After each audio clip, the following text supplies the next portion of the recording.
Saviez-vous qu'à chaque seconde, des milliards de minuscules particules subatomiques, dotées d'une énergie étonnante, traversent sans cesse nos corps et même les dispositifs électroniques les plus avancés, sans que nous les percevions à peine? Cette pluie invisible et constante a le pouvoir d'altérer le destin des astronautes, d'effacer des données cruciales de nos satellites et même d'influencer des processus complexes de notre propre atmosphère. Ces particules, mystérieuses et omniprésentes, sont les rayons cosmiques.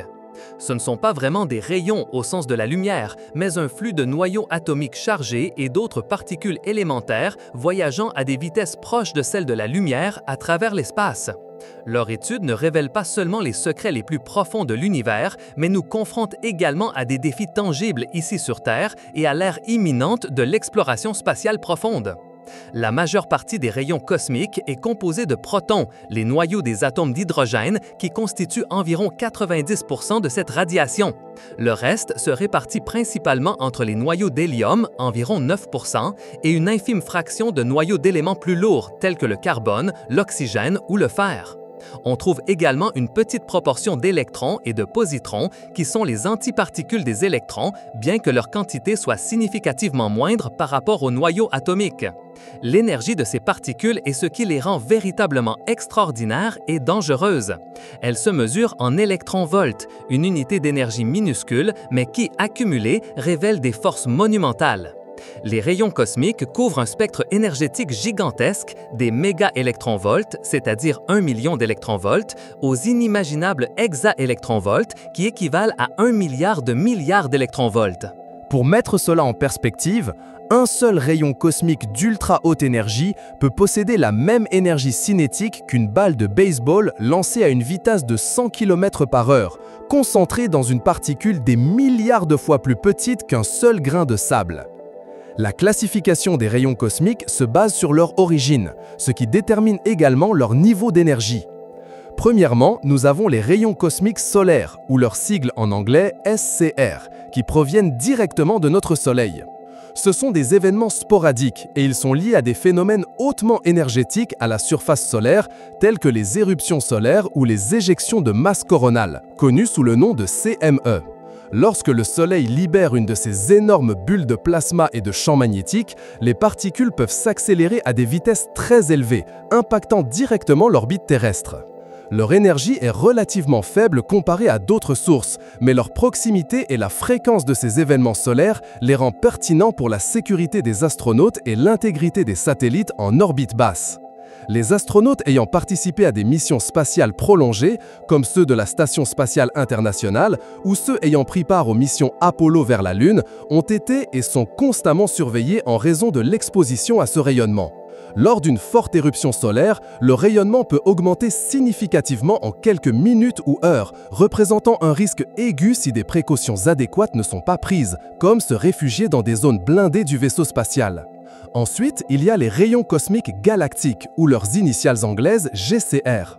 Ce sont les véritables nomades du cosmos, originaires de l'extérieur de notre système solaire, mais à l'intérieur de notre galaxie, la Voie lactée. On pense que la principale source des GCR est constituée par les explosions de supernovas, le cataclysme final des étoiles massives. Lorsqu'une étoile géante s'effondre et explose, elle libère une quantité d'énergie équivalente à celle que le Soleil produira pendant toute sa durée de vie. Dans ces ondes de choc cosmique, les particules peuvent être accélérées à des énergies qui dépassent de loin celles que nous pouvons générer dans les plus grands accélérateurs de particules de la Terre, comme le Grand Collisionneur de Hadron ou ses initiales anglaises LHC en Suisse.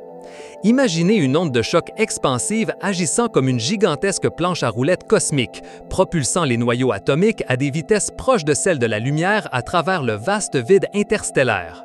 Ces particules galactiques sont principalement des protons, mais incluent également des noyaux d'hélium et d'éléments plus lourds, tous dépouillés de leurs électrons, voyageant nus à travers l'espace. L'énergie des GCR est bien supérieure à celle des rayons solaires et leur flux est plus ou moins constant, bien que modulé par le cycle solaire. Pendant les périodes de faible activité solaire, le vent solaire est plus faible, ce qui permet à une plus grande quantité de GCR de pénétrer à l'intérieur de notre système solaire.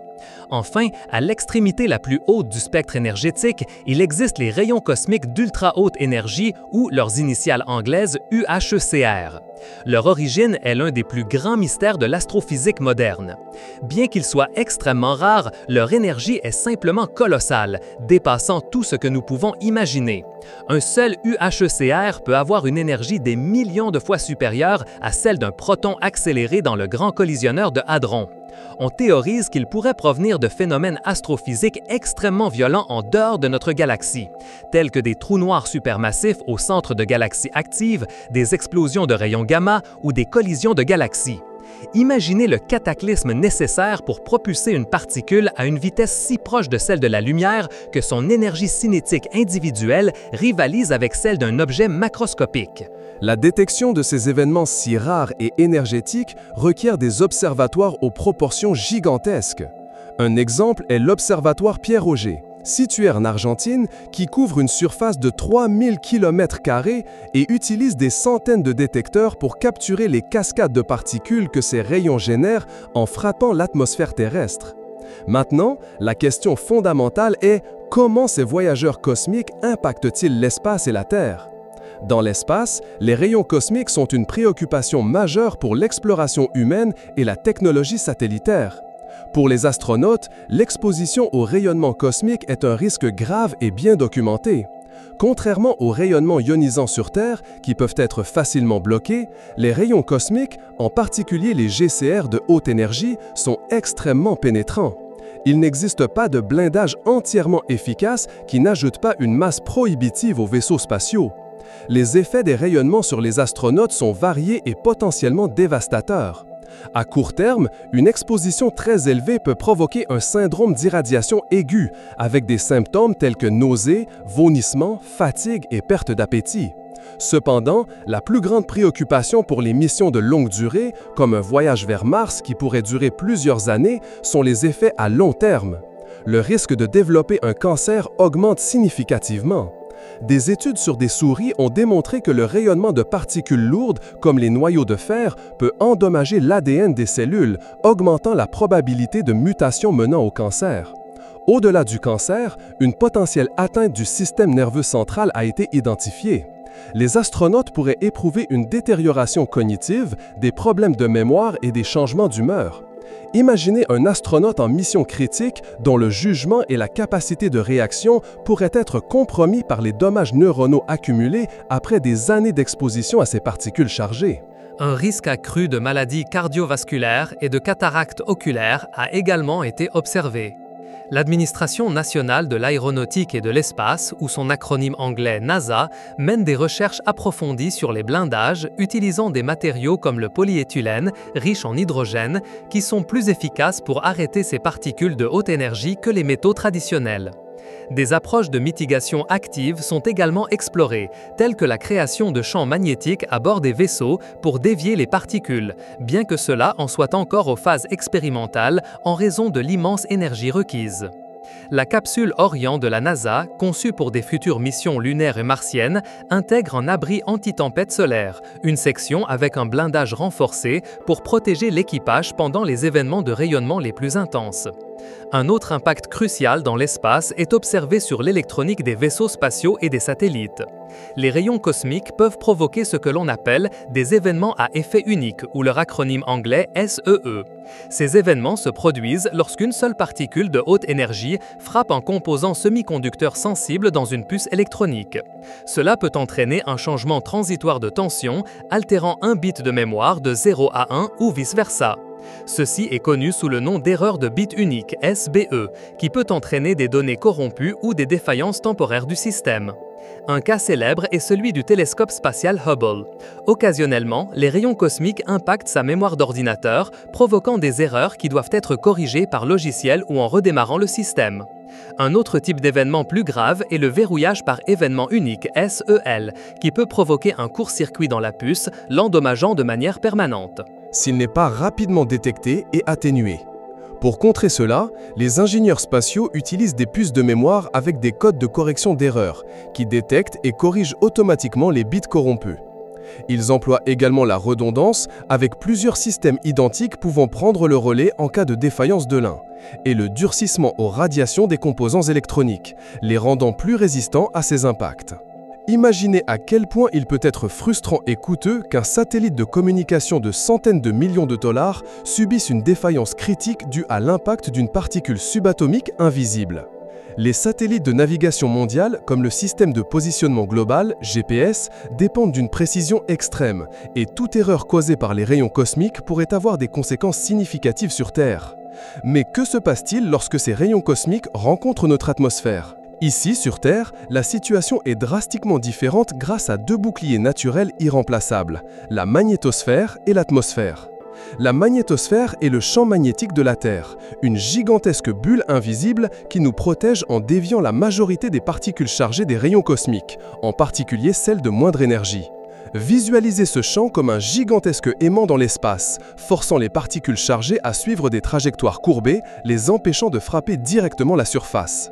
Cependant, dans les régions polaires, où les lignes du champ magnétique convergent, certaines particules peuvent pénétrer plus facilement, donnant naissance aux spectaculaires aurores boréales et australes. Les aurores sont le témoignage visible de l'interaction des rayons cosmiques et des particules du vent solaire avec notre magnétosphère et la partie supérieure de l'atmosphère. En dessous de la magnétosphère se trouve l'atmosphère terrestre, une couche de gaz d'environ 100 km d'épaisseur.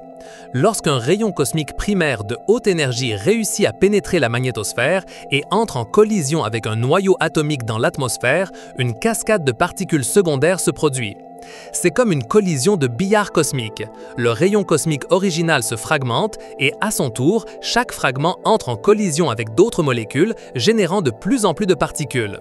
Cette cascade, connue sous le nom de douche atmosphérique ou grande gerbe atmosphérique, peut produire des millions de particules secondaires, y compris des muons, des électrons, des positrons, des neutrons et des rayons gamma. La plupart de ces particules secondaires sont absorbées par l'atmosphère avant d'atteindre la surface terrestre. Cependant, certaines, principalement les muons, réussissent à nous atteindre.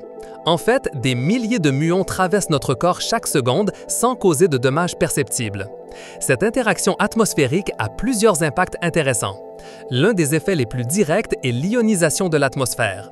Les rayons cosmiques créent des ions et des électrons libres à mesure qu'ils traversent les couches supérieures de l'air, un processus qui contribue à la conductivité électrique de l'atmosphère. Cela est pertinent pour des phénomènes comme la foudre et la formation des nuages. L'hypothèse a été proposée selon laquelle les rayons cosmiques pourraient influencer la formation des nuages bas en agissant comme des noyaux de condensation. Lorsque les rayons cosmiques ionisent les molécules dans l'atmosphère, ces ions peuvent servir de points initiaux pour que la vapeur d'eau se condense et forme des gouttelettes d'eau ou des cristaux de glace qui sont les composants des nuages. Cette théorie, popularisée par le physicien danois Henrik Sweismark, suggère un lien possible entre l'activité solaire, qui module le flux de rayons cosmiques galactiques atteignant la Terre, et le climat global. Bien que ce soit un domaine de recherche actif et que cela ait généré un débat intense dans la communauté scientifique, la relation directe et quantifiable entre les rayons cosmiques et la couverture nuageuse globale n'est pas encore complètement établie et est plus complexe qu'initialement pensé. Un autre impact terrestre, bien que moins fréquent que dans l'espace, se produit dans la technologie. Les appareils électroniques à la surface terrestre ne sont pas immunes aux effets des rayons cosmiques. Les serveurs informatiques, les réseaux de télécommunications, les systèmes de contrôle industriel et les équipements médicaux sensibles peuvent subir des erreurs logicielles ou des pannes transitoires causées par l'impact de muons ou de neutrons secondaires. Un cas notable fut celui de certains ordinateurs dans les années 1980 qui ont connu des erreurs de bits inexplicables finalement attribuées à l'interaction de ces particules cosmiques avec les puces de mémoire. Bien que la probabilité qu'un rayon cosmique provoque une défaillance catastrophique dans un appareil personnel soit extrêmement faible, l'échelle globale de l'infrastructure technologique rend ces événements significatifs. Les entreprises technologiques investissent dans des mémoires avec des codes de correction d'erreurs et dans des logiciels capables de gérer de telles défaillances pour assurer la fiabilité de leur système.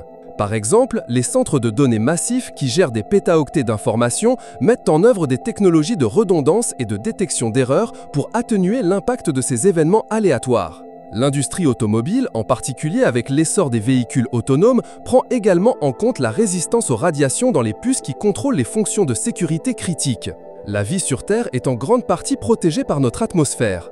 À des altitudes élevées, cependant, l'exposition augmente. Les équipages des compagnies aériennes, tels que les pilotes et les hôtesses de l'air, qui passent des milliers d'heures par an à des altitudes de 10 000 à 12 000 mètres, reçoivent une dose de rayonnement ionisant significativement plus élevée que la population générale. Cette exposition est surveillée et réglementée dans de nombreux pays, étant considérée comme un risque professionnel.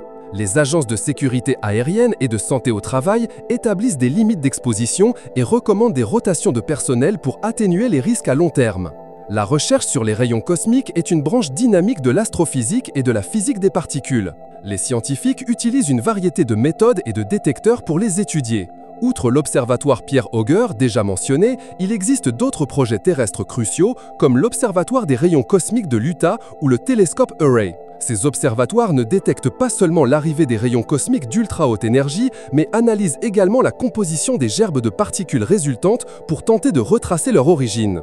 Dans l'espace, le spectromètre magnétique alpha, ou son acronyme anglais AMS2, est un détecteur de particules de pointe installé sur la Station spatiale internationale. Il récolte depuis plus d'une décennie des données sur la composition et le flux des rayons cosmiques, cherchant, entre autres, des indices de matière noire et d'antimatière. Les données d'AMS2 ont été fondamentales pour affiner notre compréhension des proportions de positrons, d'électrons, de protons et de noyaux d'hélium dans les rayons cosmiques, révélant des anomalies qui pourraient pointer vers de nouvelles physiques.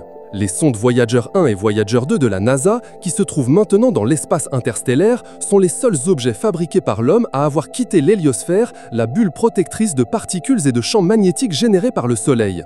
Ces sondes fournissent des mesures directes des rayons cosmiques galactiques sans la modulation du Soleil, offrant une vision unique de l'environnement de radiation en dehors de notre système solaire. Ressentez l'ampleur de cet exploit. Un engin spatial lancé il y a décennies continue d'envoyer des données précieuses depuis au-delà des confins de notre système planétaire, ressentant directement le vent de particules qui balaye l'espace interstellaire. L'étude des rayons cosmiques a des implications profondes non seulement pour la compréhension de l'univers lointain, mais aussi pour la physique fondamentale. En observant les énergies extrêmes des UHCR, les scientifiques peuvent tester les limites de la physique des particules dans des conditions impossibles à recréer dans n'importe quel laboratoire terrestre. Cela pourrait révéler de nouvelles lois de la physique ou des propriétés des particules subatomiques que nous ne connaissons pas encore. De plus, les rayons cosmiques jouent un rôle dans la nucléosynthèse, le processus de création des éléments. Certains éléments légers, comme le lithium, le beryllium et le bore, sont majoritairement produits par la fragmentation de noyaux atomiques plus lourds par les rayons cosmiques lorsqu'ils voyagent à travers l'espace interstellaire.